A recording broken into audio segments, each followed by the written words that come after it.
Selamat pagi anak kami semuanya. Salam sehat, salam SFD untuk kalian. Tak terasa kita akan memulai proses tatap muka. Maka persiapkan dirimu, kita akan belajar tatap muka. Hari ini topik pelajaran kita adalah gaya magnetik. Adapun tujuan pembelajarannya adalah kamu mampu menganalisis gaya magnet pada kawat berarus listrik. Lakukan ini dengan bersungguh-sungguh. Hari ini kita akan lanjutkan pelajaran kita mengenai tentang gaya magnet. Yang pertama yang akan kita pelajari adalah gaya Lorentz atau gaya magnet pada kawat lurus panjang dengan tak berhingga. Anak kami sekalian, dari persamaan medan magnet untuk kawat lurus yang sangat panjang, kemarin kamu sudah tuliskan di pertemuan kita sebelumnya adalah B sama dengan mu 0 I per 2 pi A. Kalau kamu ingat kemarin ada 4 hal yang kita pelajari, ini adalah salah satu bagiannya. Sedangkan persamaan gaya magnet dinyatakan dengan F sama dengan Bilsena. F sama dengan B kali I kali L. Jikalau membentuk sudut, maka F sama dengan B kali I kali L sin alpha yang Mbak bilang tadi. Bilsena boleh saja diganti dengan theta, itu tidak masalah. Jadi alpha adalah sudut antara medan magnet dengan arus I. Anak-anak kami masih banyak yang bingung tentang bagaimana menentukan arah medan magnet. Bapak ulangi. Kemarin sudah kita pelajari bahwa jempol itu menunjukkan arah arus dan keempat jari menyatakan arah medan magnet B.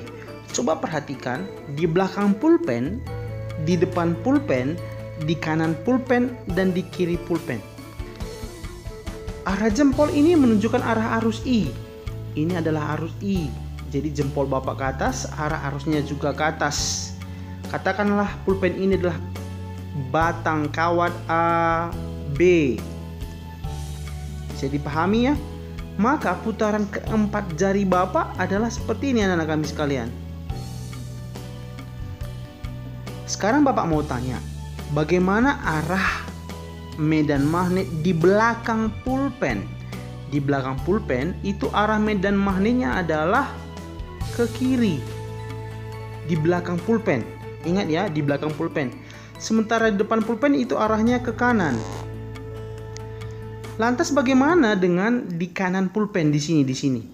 Itu masuk ke dalam tablet Bapak ini, masuk ke dalam HP kamu. Karena masuk itu kita buat dengan istilah cross.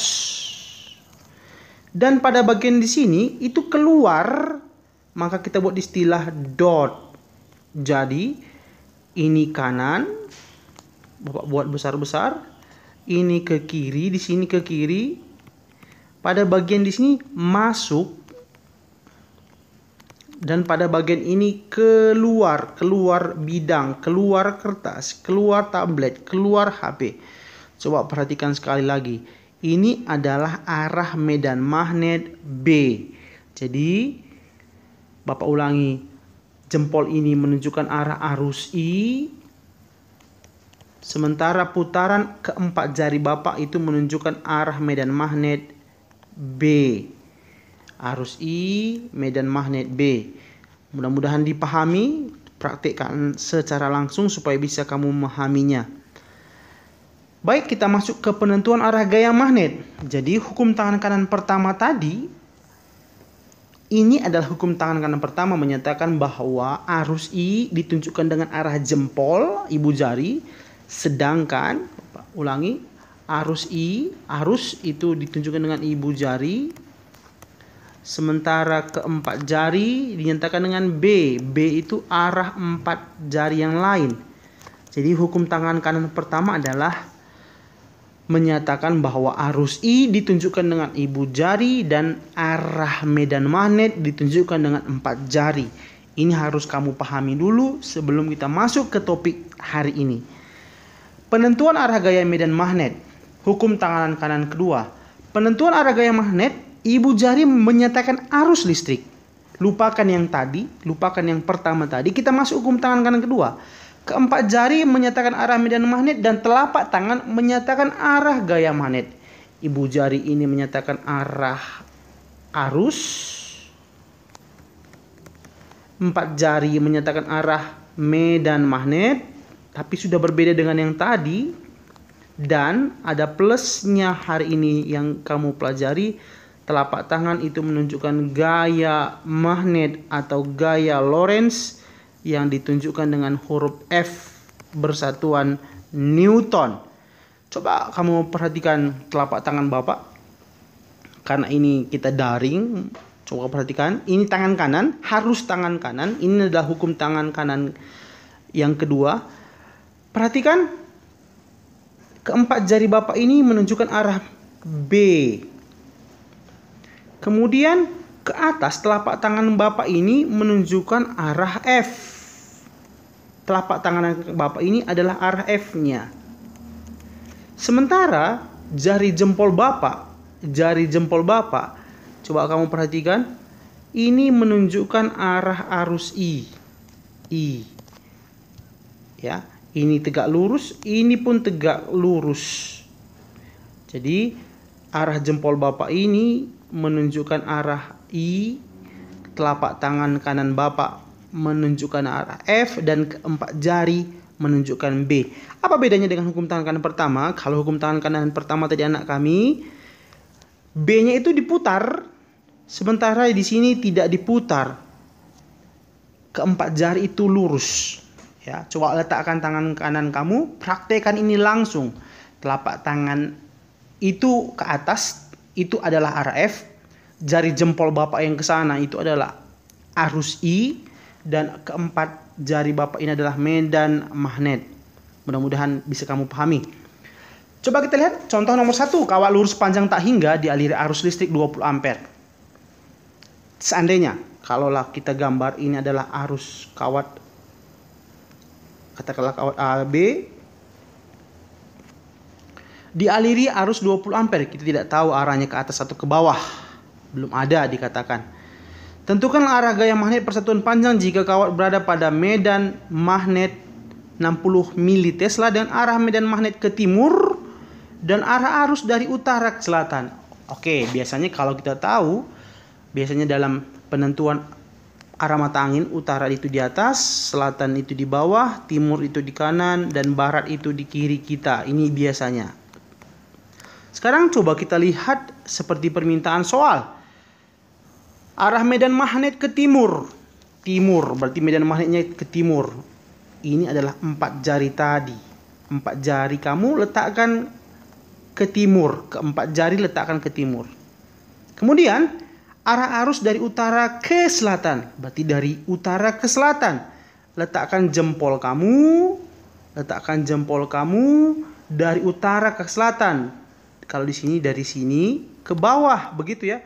Letakkan jempol, inilah arah jempol. Ini ke arah 4 jari. Ini arah arus, ini adalah jempol, ibu jari. Coba letakkan, kalau 4 jarimu itu ke arah timur, tetapi jempol kamu ke bawah, maka anak kami, telapak tanganmu pasti menghadap ke arahmu. Itu artinya arah gaya Lorentz-nya keluar dari handphone, keluar dari kertas, keluar dari tablet. Maka kalau keluar tadi kita buat istilahnya adalah dot. Ulangi, istilahnya adalah dot. Ini adalah F. Jadi F-nya dot. Medan magnetnya ke kanan atau ke sana, ke timur. Dan arah arusnya ke bawah. Dari utara ke selatan. Sudah terjawab. Maka arah gaya magnetnya adalah ke luar bidang kertas atau dot. Kita jawab F sama dengan B kali I kali L sin alfa. B-nya berapa anak kami? 60 mili Tesla.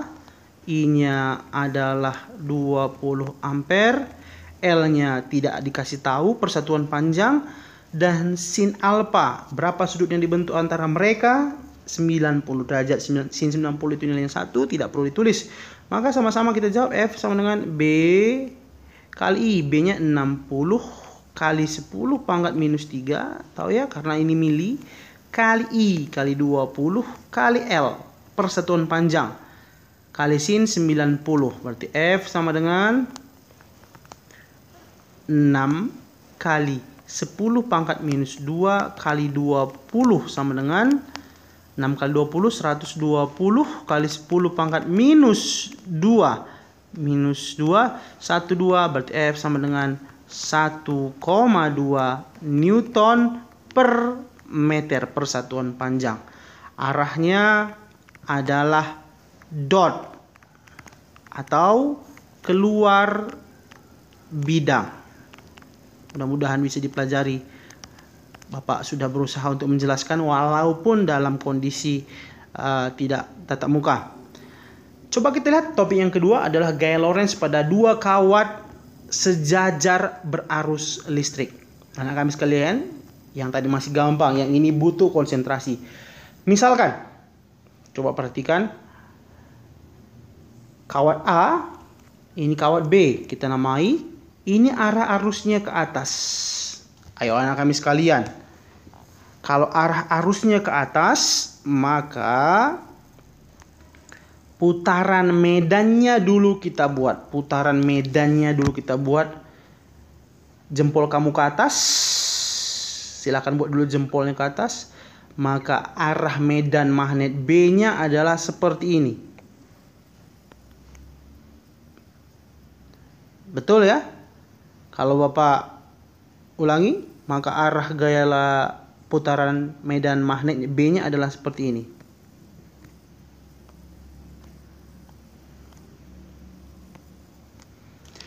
Maka anak-anak kami sekalian, ya, anggap gambar Bapak bagus. Bapak sudah usahakan tadi ini tepat, tapi karena cepat agak sulit. Maka di sini di kawat B ini, di kawat B, coba perhatikan di kawat B, arah medan magnetnya adalah cross, masuk. Ini adalah cross. Apa arti cross anak-anak kami sekalian? Masuk. Ini adalah medan di titik B gara-gara A. Bisa dipahami ya? Kenapa ini cross? Tadi sudah Pak buat ini putarannya. Di belakang kawat itu ke arah kiri. Di sini dia dot. Kemudian putar lagi, akhirnya di sini cross. Ya, mudah-mudahan dipahami gambar Bapak. Kemudian kalau kamu lihat kawat B juga arah arusnya katakanlah misalkan ke atas. Ke atas ya, ke atas. Maka putarannya juga adalah seperti ini. Begitu kira-kira ya, tidak kena. Padahal Bapak usahakan tadi sudah kena. Maka yang terjadi adalah seperti ini kira-kira.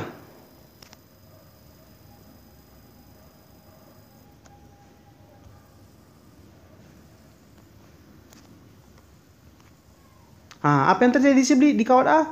Yaitu arah dot. Ini ke kanan, dan di sini arahnya cross. Coba perhatikan yang di tanda titik hitam ini. Dia arahnya dot. Ini adalah medan di titik A gara-gara B. Sudah paham kenapa dot? Ya, sudah Bapak usahakan dengan dua dimensi demikian. Mudah-mudahan anak kami bisa memahaminya. Baik, kita lanjutkan. Sekarang coba kamu perhatikan penentuan arah gaya Lorentz-nya. Sekarang coba perhatikan kawat A. Kawat A arah arusnya ke atas. Arah arusnya ke atas. Bapak ulangi lagi, tadi sudah Bapak buat tapi sudah tertimpa. Arah arusnya ke atas. Kita buat sekali lagi. Arah arusnya ke atas. Letakkan jempol kamu ke atas. Jempolnya ke atas. Arah keempat jari ini adalah dot. Coba kalau dot berarti keempat jarinya menunjuk matanya. Terus jempolnya ke atas. Kemana telapak tangan kamu? Iya, ke kanan, ke kanan, ke kanan. Berarti ini adalah gaya Lorentz-nya. Ini adalah gaya Lorentz-nya. Ini F pada kawat A gara-gara kawat B, FAB. Sangat penting untuk kamu tahu ini kenapa ke kanan. Bapak ulangi, jempol kamu ke atas. Arah medannya tadi ini dot. Sudah tahu kenapa dot? Jalan ceritanya sudah buat ini dot. Coba perhatikan ini dot. Dan arah gaya Lorentz-nya ke kanan. Sekarang coba kita lihat pada kawat B. Arah arusnya ke atas. Bikin jempolnya ke atas. Sementara arah medannya cross. Ini cross. Apa arti cross? Masuk. Berarti kemana arah gaya telapak tangan kamu? Jempol ke atas.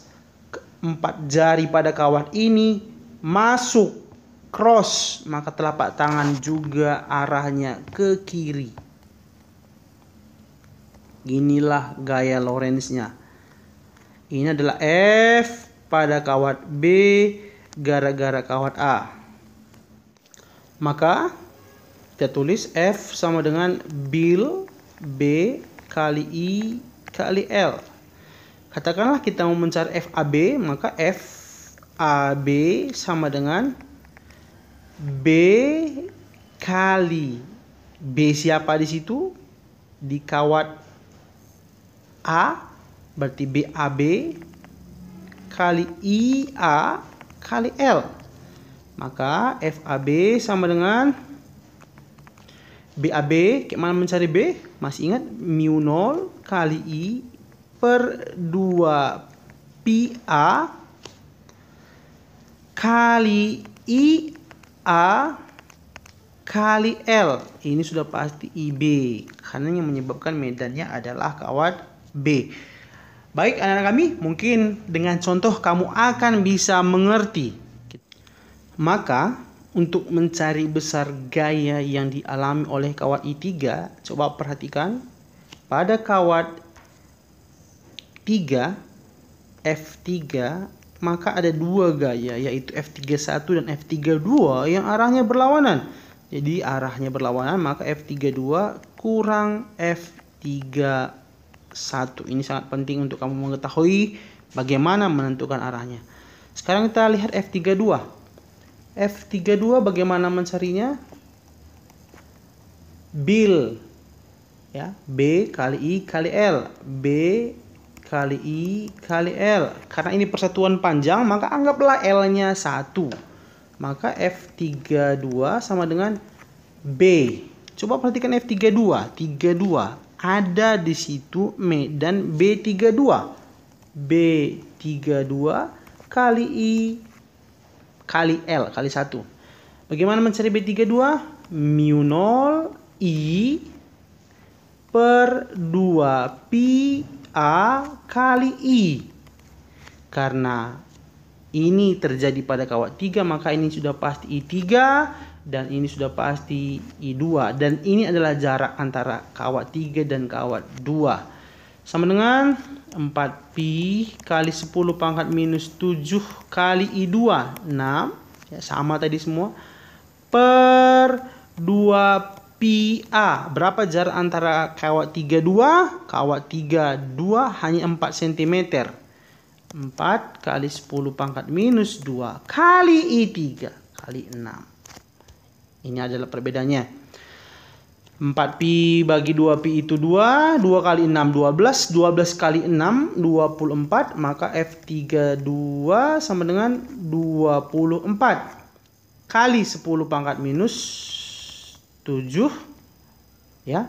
Dibagi 4 kali 10 pangkat minus 2. 24 bagi 4 nilainya 6 kali 10 pangkat minus 5 Newton. Itu adalah F32. Sekarang kita lihat sama-sama, kita cari F31. F31 sama saja, F31B kali I kali L, anggap L-nya 1, maka F31 sama dengan B berapa? B31, karena pada kawat 3 oleh kawat 1 ada B31 kali I kali L. Dianggap 1 sudah bilang mu 0 I berapa? I1 bagus per 2pi A. A itu jarak antara 3, 1 kali I3.